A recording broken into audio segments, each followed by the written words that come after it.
Olá, amados irmãos, graça e paz. Trouxe um texto da palavra do Senhor para compartilhar com os irmãos. 1 de Pedro, capítulo 3, versículos de 13 a 17. Na verdade, a perícope é maior, mas para economizar tempo, de 13 a 17 apenas hoje. Ora, quem é que vos há de maltratar, se for zelosos do que é bom? Mas, ainda que venhais a sofrer por causa da justiça, bem-aventurados sois. Não vos amedronteis, portanto, com as suas ameaças, nem fiqueis alarmados. Antes, santificai a Cristo, como Senhor, em vosso coração, estando sempre preparados para responder a todo aquele que vos pedir razão da esperança que há em vós, fazendo-o, todavia, com mansidão e temor, com boa consciência, de modo que, naquilo que falam contra vós outros, fiquem envergonhados os que difamam o vosso bom procedimento em Cristo.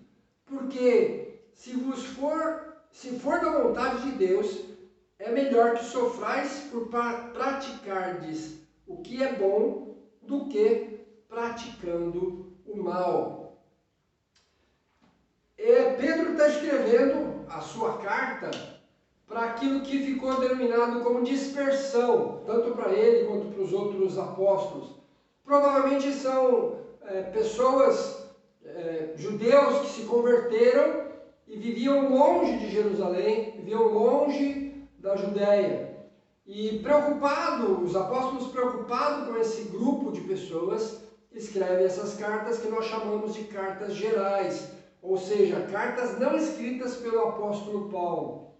E no caso aqui de Pedro, ele escreve não só para incentivar os irmãos a permanecerem firmes, como também, ao mesmo tempo, exortá-los, ensiná-los como eles devem viver no mundo não cristão, sendo cristãos. E eu estava pensando nesses dias, nesta situação que nós atravessamos hoje, porque por causa da pandemia, nós não podemos ir nas igrejas, então a gente tem assistido vários sermões, várias lives, várias pregações de diversas maneiras, de diversos pastores, de diversos grupos. E interessantemente que passa pela cabeça da gente muitas vezes que está valendo tudo. A verdade é que hoje o nosso cristianismo já está muito diluído e muitas das vezes nós acabamos produzindo um evangelho para nós mesmos. E quando a gente compartilha isso com o outro, a gente tem que influenciar o outro, mas não é com o evangelho que as escrituras trazem, e sim com o evangelho que nós criamos, que nós queremos, que nós gostamos. Isso pode agradar ou desagradar a outra pessoa, e se desagradar, ela vai criar um evangelho para ela, e assim sucessivamente. Mas, na verdade, Jesus Cristo nos trouxe um evangelho descrito nas Escrituras, descrito no Novo Testamento, baseado no Antigo Testamento, que é uma linha só, que aponta para Deus, aponta para a salvação que há em Deus.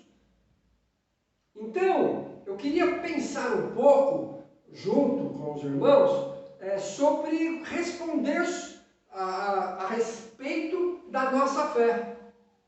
E nesse sentido, é importantíssimo que a gente perceba que nós temos uma responsabilidade, principalmente nesses dias de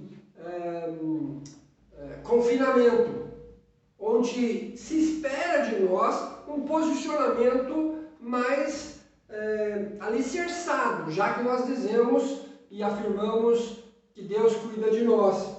Então, a primeira coisa que a gente precisaria aprender a responder sobre a razão da nossa fé é que o nosso Deus é um Deus vivo e que governa todas as coisas. Então, se você acredita realmente nisso, você deve descansar em Deus, mesmo passando por momentos difíceis, mesmo enfrentando as dificuldades, os problemas, as aflições, você tem que continuar crendo e vivendo de tal maneira que você demonstre no seu dia a dia que Deus é soberano, que Ele cuida de nós.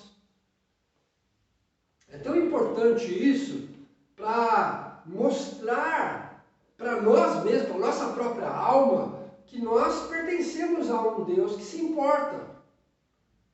Um Deus que está vigilante.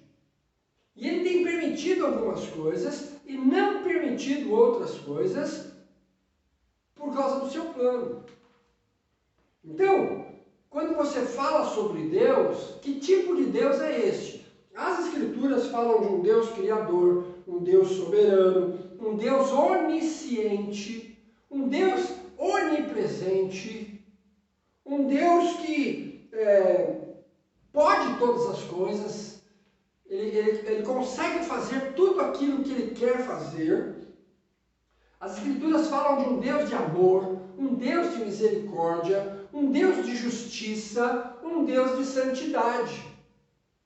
Então, quando você fala destas coisas sobre Deus, baseado nas Escrituras, e você vive a partir desta perspectiva, você está dando razão da sua fé.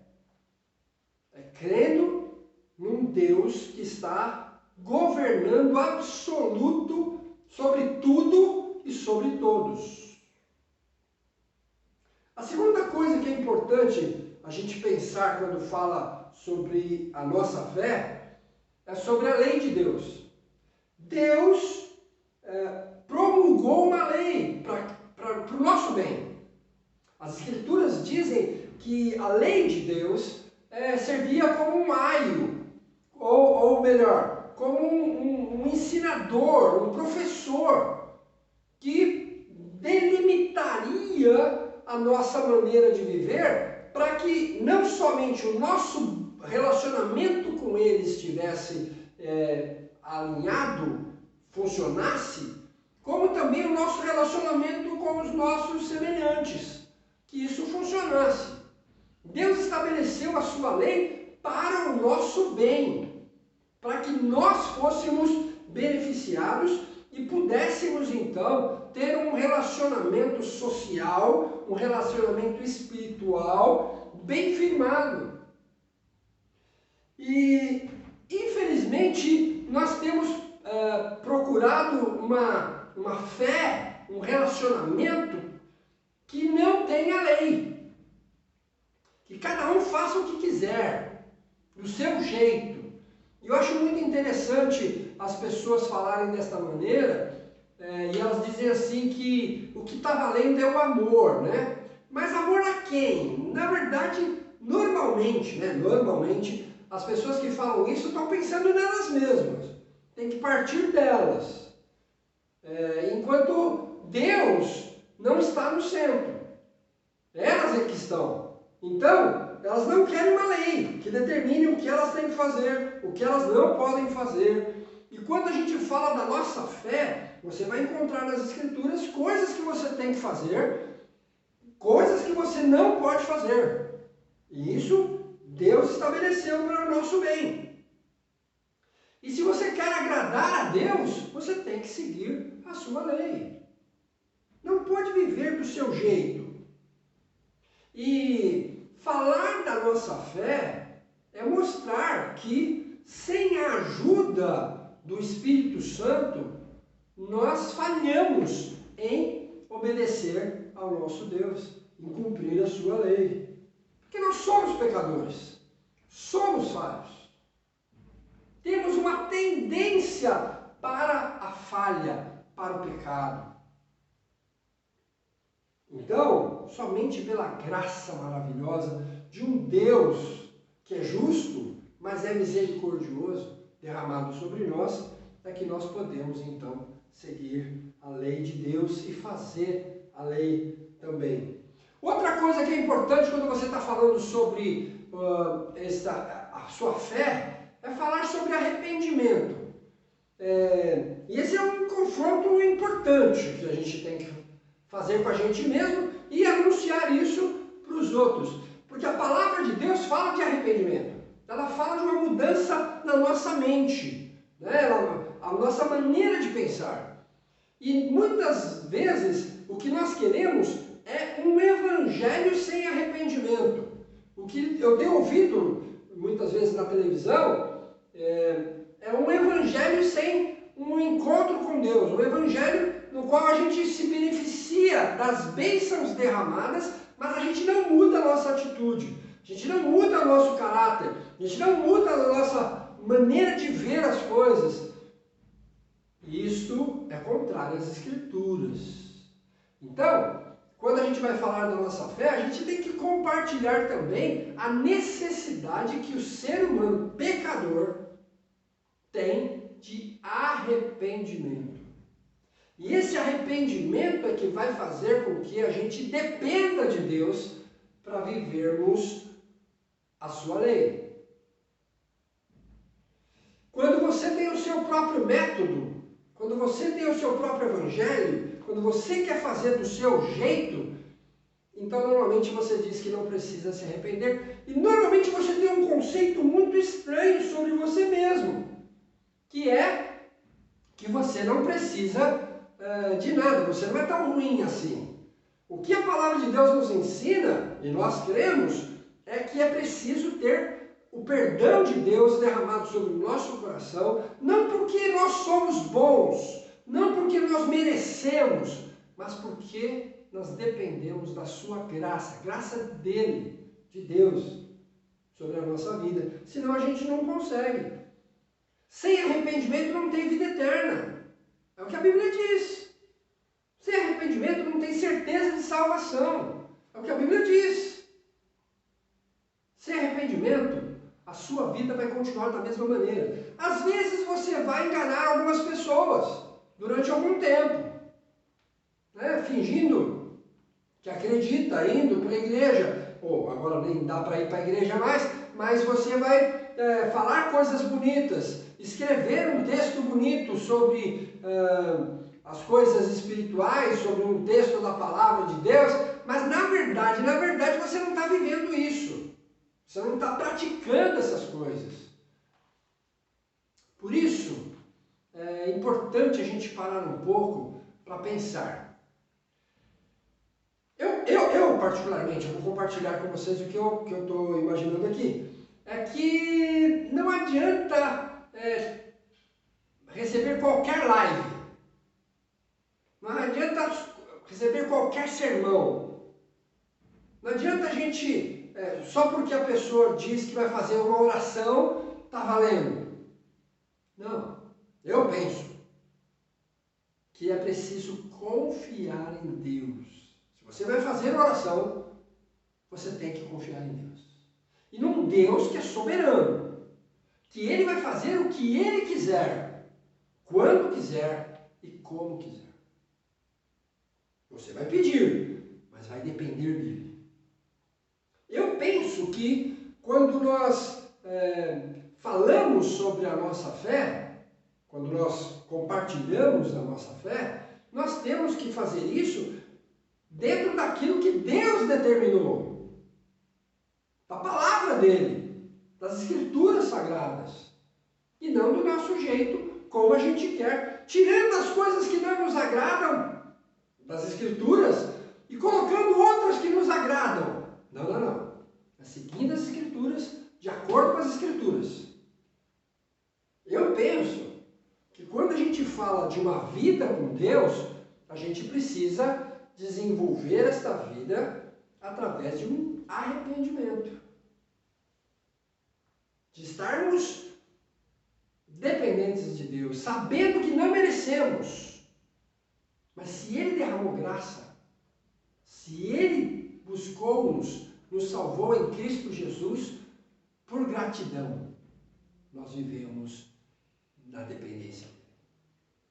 Para mim, isso é compartilhar responder à esperança que há em nós. Por que você crê? Eu acredito que Deus governa o mundo. Ele teve misericórdia de mim. Por isso eu vivo desta maneira. Eu penso que se nós fizermos isso, nós vamos conduzir outras pessoas para perto de Deus.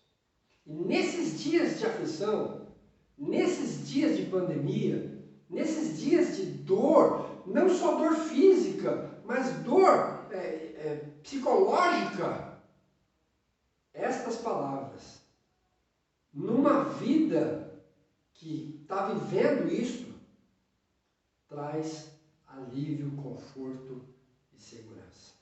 Tomara, Deus, que você compartilhe isso com outras pessoas, vivendo isto, confiando em Deus acima de tudo. Que Deus te abençoe. Fiquem na paz, irmãos. Vamos orar? Deus, nós precisamos muito da direção do Teu Espírito Santo. Por isso pedimos a Tua graça sobre nós. Que o Senhor nos ajude a Te servir. Mas permita, Senhor, que seja baseado na Tua palavra. Não deixe que o nosso ego, o nosso eu prevaleça. Que pelo contrário, que haja arrependimento verdadeiro todo dia daquilo que nós não conseguimos atingir como alvo proposto pela Tua palavra. E faz-nos, ó Deus, depender de Ti em todas as coisas. Nós clamamos isso com gratidão por tudo que o Senhor já fez. Ter mandado Jesus Cristo para morrer em nosso lugar, ter feito o Teu Espírito Santo transformar a nossa vida, iluminar-nos para entendermos a Tua mensagem e todo o Teu plano de criar as coisas, criar-nos e fazer-nos viver até o dia de hoje. Pedimos tudo isso com alegria, em nome de Jesus, nosso Salvador. Amém. Que Deus te abençoe.